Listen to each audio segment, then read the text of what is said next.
नमस्कार दोस्तों, मेरा नाम है प्रोफेसर जितेंद्र नारखेड़े और sound of education YouTube channel में आप सबका स्वागत है। तो आज का जो ये लेक्चर नंबर 3 होने वाला है, इसमें हम टोटल 3 टॉपिक कवर करने वाले हैं जो कि अप्लाइड मैकेनिक्स के लिए होने वाले हैं। तो इसमें पहला जो टॉपिक है उसमें हम देखेंगे व्हाट इज़ फोर्स, फोर्स क्या होता है और उसका यूनिट क्या है।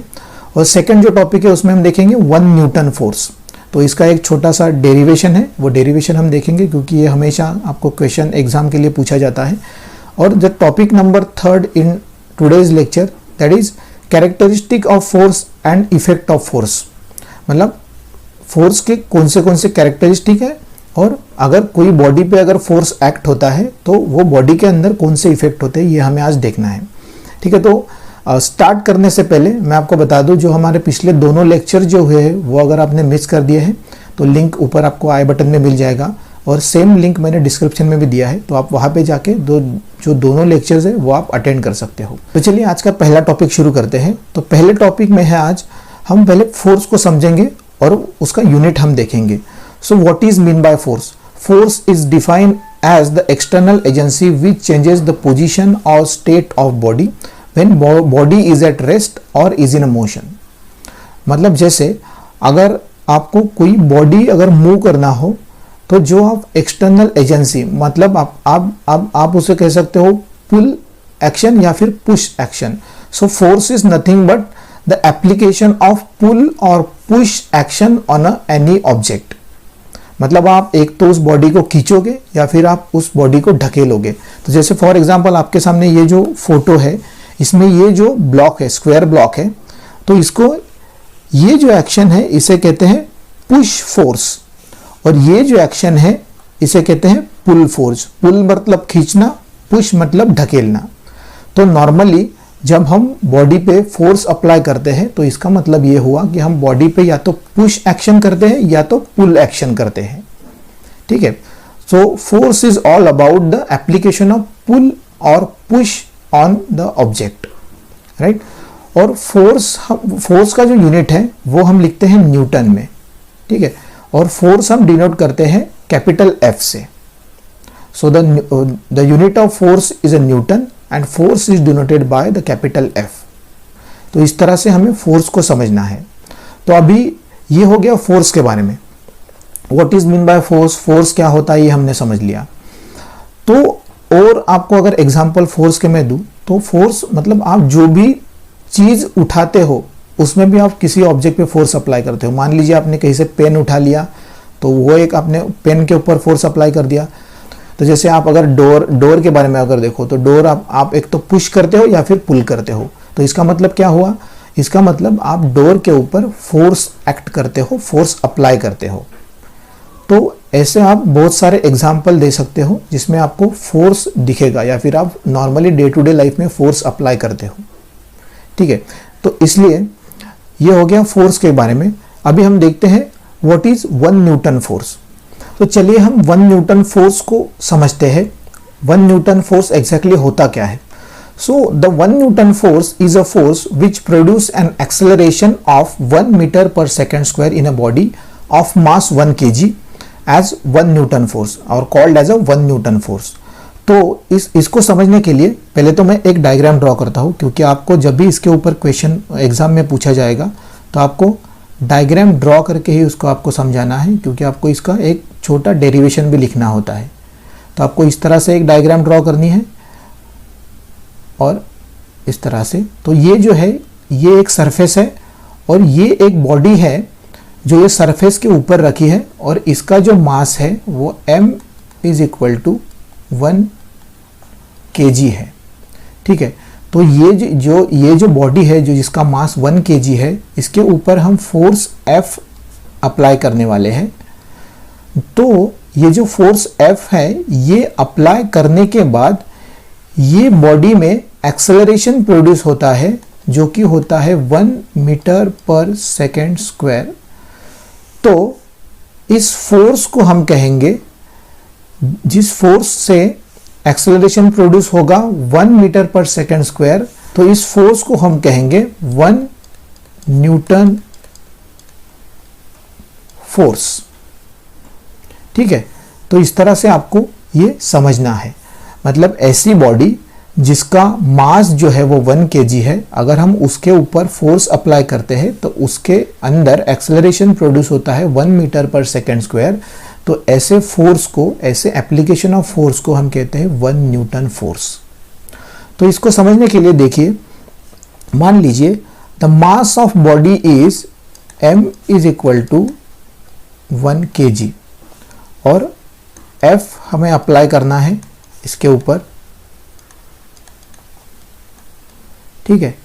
और इसके बाद फोर्स अप्लाई करने के बाद इसमें एक्सेलरेशन प्रोड्यूस होने वाला है 1 मीटर पर सेकेंड स्क्वायर। तो जो ये एक्सेलरेशन प्रोड्यूस होगा 1 मीटर पर सेकेंड स्क्वायर, ये 1 kg जिसका मास होगा उस बॉडी का, तो अगर फोर्स को मैथमेटिकल लिखते हैं तो F is equal to m into a हम लिखते हैं। So m is for mass of body and a is acceleration produce in a body. सो यहाँ पे हमें मास कितना दिया है 1 kg इंटू एक्सेलरेशन कितना है, जो फोर्स अप्लाई करने के बाद एक्सेलरेशन प्रोड्यूस हो रहा है 1 मीटर पर सेकेंड स्क्वायर। तो इसको हम इस तरह से लिख सकते हैं 1 kg 1 metre per second square. तो ये जो टर्म है 1 kg 1 metre per second square, इसे कहते हैं 1 न्यूटन। सो इसका मतलब है हमने बॉडी पे फोर्स अप्लाई किया, जो फोर्स है 1 न्यूटन फोर्स।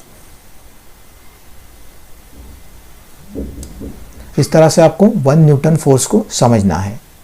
जब भी आपको एग्जाम में क्वेश्चन आएगा एक्सप्लेन और डिराइव द 1 न्यूटन फोर्स, तो आपको इस तरह से इसको लिखना है, a force which produce an acceleration of 1 metre per second square in a body of mass 1 kg called as a 1 newton force. तो इस तरह से आप ये डायग्राम बनाइए और ये जो कुछ 3-4 स्टेप्स है वो आप लिख दीजिए।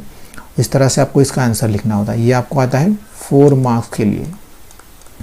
Next topic is characteristic of the forces, मतलब फोर्स किन चीजों पे डिपेंड है, उसके कैरेक्टरिस्टिक क्या है। तो जैसे number first characteristic of force is a magnitude of force.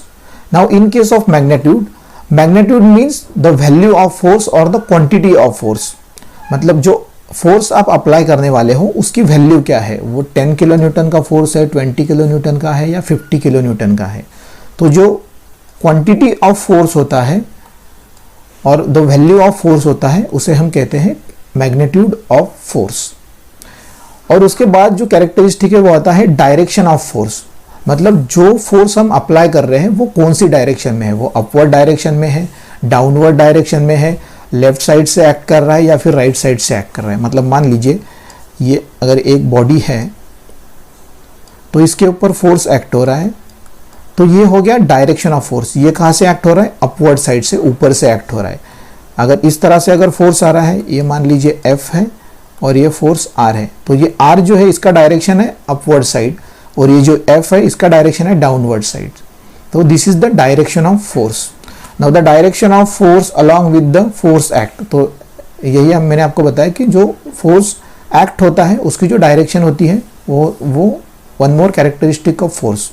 So number third is a point of application of force, मतलब जैसे ये F जो फोर्स एक्ट हो रहा है वो बॉडी पे कौन से पॉइंट पे एक्ट हो रहा है, जैसे ये पॉइंट पे एक्ट हो रहा है, तो point eight which force act on a body, ऐसा कौन सा पॉइंट है बॉडी का जिसके ऊपर वो फोर्स एक्ट हो रहा है, तो वो है number third characteristic, that is point of application of force. And the last one is a nature of force, मतलब आप जो भी फोर्स बॉडी के ऊपर अप्लाई करने वाले हो या फिर अप्लाई कर रहे हो उसका नेचर क्या है, whether it is pull force or whether it is a push force you are applying, मतलब आप एक तो आप उसको खींचोगे या फिर आप उसको ढकेलोगे, तो उसमें से आप कौन सा फोर्स बॉडी के ऊपर एक्ट कर रहे हो या फिर अप्लाई कर रहे हो। तो ये चार जो है ये कैरेक्टरिस्टिक ऑफ फोर्सेस है। तो इसमें पहला है magnitude of force, second one is the direction of force, third one is a point of application of force and number fourth is the nature of force.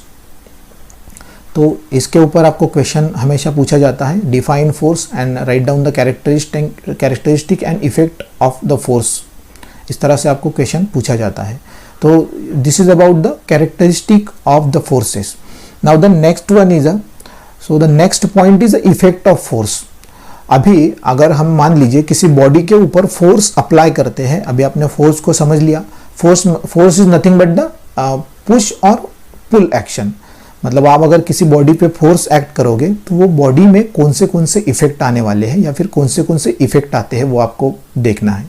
तो मान लीजिए अगर जैसे ये पहला जो एग्जाम्पल है ये हम कंसिडर करते हैं पहला एग्जाम्पल। तो मान लीजिए ये एक बॉल है, ये है रेस्ट पोजीशन में, यहाँ पे ये रेस्ट पोजीशन में है, ये नॉर्मली यहाँ पे पड़ी हुई है। तो अगर इस बॉल को आपको ये पॉइंट ए से पॉइंट बी तक अगर पहुंचाना होगा तो आपको क्या करना पड़ेगा, आपको इसके ऊपर फोर्स अप्लाई करना पड़ेगा। ठीक है, तो इसका मतलब ये हुआ अगर आप कोई ऑब्जेक्ट पे या किसी चीज़ पे जो रेस्ट पोजीशन में है उसके ऊपर आप अगर फोर्स अप्लाई करोगे तो उसका जो पोजीशन है वो चेंज होगा। Position changes from point A to point B. सो इसका मतलब ये हुआ अगर आप फोर्स अप्लाई करोगे तो क्या इफेक्ट होगा बॉडी के ऊपर, बॉडी का पोजीशन जो है वो चेंज हो सकता है। तो अगर यही चीज़ मैं आपको एक दूसरी तरीके से समझाने की कोशिश करूं तो देखिए, जैसे मान लीजिए अगर ये बॉल पे आपने फोर्स अप्लाई किया है, ठीक है, आपने इस बॉल को किक किया तो यहाँ पे एक और पर्सन खड़ा है जो इस तरह से है। तो ये क्या करेगा, इस बॉल को ये रोकेगा। रोकेगा मतलब इसने इस बॉल को पकड़ लिया, आपने यहाँ से उसको धक्का दिया, किक किया और यहाँ से इसने इस बॉल को पकड़ लिया। तो इसने क्या किया, इसने ये जो मूविंग बॉल थी मतलब जो मोशन में थी उसके ऊपर इसने फोर्स एक्ट किया। तो ये बॉल जो थी वो फिर से रेस्ट कंडीशन में आ गई। तो इसका मतलब ये हुआ हम फोर्स अगर किसी चीज़ पे अप्लाई करते हैं तो उसका पोजीशन चेंज होता है from point A to B, या फिर उसका मोशन भी हम कम करते हैं, या फिर उसको हम मोशन मूविंग कंडीशन से रेस्ट कंडीशन में भी हम ला सकते हैं। सो जैसे changes the state of body when we apply the force on any body, it changes the state of body. Now the state of rest or the state of motion, मतलब एक तो body state of rest में होगी या फिर body state of motion में होगी force apply करने के बाद। तो इस तरह से ये होता है पहला एग्जांपल।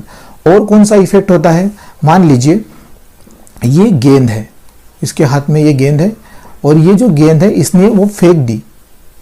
तो ये जो फेंकना होता है मतलब ये थ्रो करना जो होता है, इसने यहाँ पे एक गेंद के ऊपर फोर्स अप्लाई किया। तो after the application of force ये बॉडी के अंदर या फिर इस बॉल के अंदर क्या क्या चेंजेस आए या फिर क्या क्या इफेक्ट हुए। So after application of force the body accelerate or retard the motion of body. मतलब या तो बॉडी एक्सेलरेट होगी या फिर वो मोशन को रिटार्ड करेगी या फिर मोशन कम करेगी, जैसे हमने अभी इस एग्जाम्पल में देखा। तो इसने अगर ये बॉल फेंका है तो ये बॉल के अंदर वेलोसिटी या फिर एक्सेलरेशन जनरेट हुआ है, तो एक्सेलरेट हुआ है, इस तरह से इसे कहना है। ठीक है, तो ये और एक इफेक्ट हो गया। और जो इफेक्ट है number third example is turn और रोटेट द बॉडी। अभी जैसे ये एग्जाम्पल के थ्रू मैं आपको समझाता हूँ। जैसे ये एक नट है और ये जो स्पैनर है ये नट के ऊपर लगा हुआ है, और मान लीजिए अगर हम यहाँ से फोर्स अप्लाई करते हैं ऐसे इस डायरेक्शन में तो क्या होगा, ये जो नट है ये मूव होगा, मतलब ये रोटेट होगा, ये टर्न होगा। सो इसका मतलब ये हुआ अगर आप किसी भी बॉडी के ऊपर फोर्स अप्लाई करते हो तो वो जो बॉडी है वो टर्न भी हो सकती है, वो रोटेट भी हो सकती है।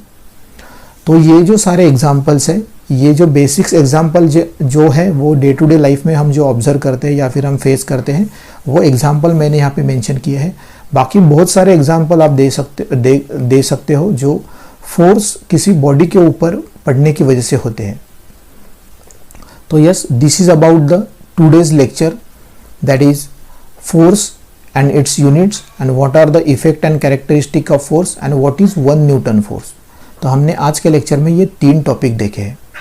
तो जैसे ये 3 टॉपिक के ऊपर आपको क्वेश्चन कौन से आ सकते हैं एग्जाम पॉइंट ऑफ व्यू से, हम वो क्वेश्चन देख लेते हैं। तो यहाँ पे number first is a define force and it's units, मतलब डेफिनेशन ऑफ फोर्स आपको लिखना है और यूनिट क्या है फोर्स का वो आपको लिखना है। Number second question is define force and explain 1 newton force. तो इसमें आपको फोर्स का जो डेफिनेशन है वो लिखना होता है और 1 न्यूटन फोर्स जो हमने अभी देखा वो आपको एक्सप्लेन करना होता है। What is 1 newton force? जो छोटा हमने डेरिवेशन देखा वो डेरिवेशन भी आप वहाँ पे लिख सकते हो। Depends on how much marks for this question is in the examination. मतलब अगर ये 2 मार्क्स के लिए है तो उसी तरह से आपको जितना वेटेज दिया है उसी तरह से आपको उसका आंसर लिखना है। Number third is a force, define force and right it's characteristic and effect of forces. मतलब आपको फोर्स का डेफिनेशन लिखना है और जो इफेक्ट और कैरेक्टरिस्टिक ऑफ फोर्सेस है वो आपको यहाँ पे मेंशन करने हैं। और in the last one is explain 1 newton force. ये जो है ये 2 मार्क्स के लिए पूछा जाता है। एक्सप्लेन द 1 न्यूटन फोर्स, तो फिर उसमें आपको लिखना है कि 1 न्यूटन फोर्स क्या होता है। वो जो डायग्राम हमने निकाली थी वो डायग्राम उस तरह से आप निकाल दीजिए और जो हमने डेरिवेशन लिखा था वो डेरिवेशन लिख दीजिए और नीचे लिखिए 1 force is equal to 1 newton. तो इस तरह से आपको इसके आंसर्स लिखने हैं। और ये जो मेन क्वेश्चन है जो ये हमने जो तीनों टॉपिक पढ़े उसके ऊपर ये जो मेन क्वेश्चन है ये हमेशा एग्जाम में पूछे जाते हैं। So yes, this is about the today's lecture. हमने इस लेक्चर में 3 टॉपिक कवर किए। फोर्स को हमने समझा, उसके बाद हमने देखा 1 न्यूटन फोर्स क्या होता है और फिर बाद में हमने देखा what are the different characteristic of force and what are the different types of effect when you apply the force on any body। तो इस तरह से आपको इसको समझना है। तो अगर आपको वीडियो अच्छा लगा है, आपके लिए अगर यूज़फुल है तो प्लीज़ वीडियो को लाइक कीजिए, चैनल को सब्सक्राइब कीजिए और वीडियो को शेयर कीजिए ताकि बहुत सारे और स्टूडेंट तक ये वीडियो पहुंच सके। और चलिए मिलते हैं नेक्स्ट लेक्चर में। नेक्स्ट लेक्चर में हम पढ़ने वाले हैं फोर्स सिस्टम और लॉ ऑफ ट्रांसमिटेबिलिटी। तब तक के लिए धन्यवाद।